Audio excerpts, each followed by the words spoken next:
Hi, I'm Zachary Farnell. Thank you for joining me for another edition of your Timberlane weather update. Well, the storms have definitely been rolling in for the past couple weeks, but luckily they are going to begin to move out this week and into next week.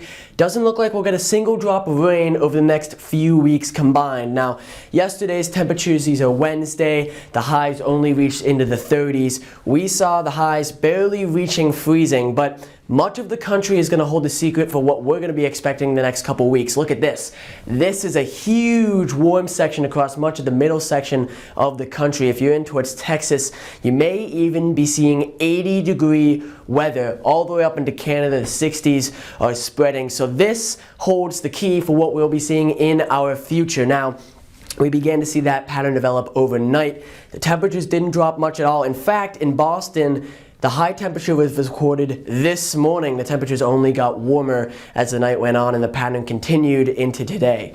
Look at Boston, 44 degrees down towards New York, a little bit colder in the 40s. And if you're in all the way up northern Maine, you're probably still around freezing. But for what we saw, it's definitely a whole lot warmer, and this is not a pattern that's going away anytime soon. On the satellite, we do have some solid clouds across much of the area. It's pretty gray outside today, but luckily those will begin to move out of the area. Look at the central part of the country where this warmth is. As the warmth moves this way, this will be coming with it. This is a pretty clear section of the atmosphere that we can expect in the future. On the fronts map, you can kind of see why we're looking at some warm temperatures today. The cold front is still to our north. There's a little bit of a low pressure system up there. Luckily, we're probably not going to be seeing any precipitation with that. Now, don't rule out an overnight flurry, an overnight rain shower as we begin to see tomorrow this low pressure system and its front move south of us,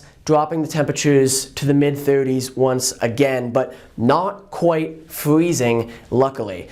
These showers across the south of New England will probably stay isolated down there. We're not expecting any precipitation for our area. Even as we head into Friday, this high pressure system from our north gets situated, but it's not a cold one.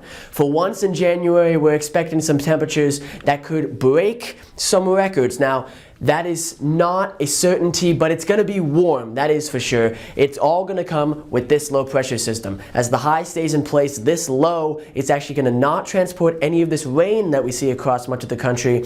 It's instead just going to take that warmth from the central part of Texas and translate it up towards our area. So that's why, as you see this week, we still stay around the 30s, maybe towards the upper 30s as we head towards the weekend, but look towards next week.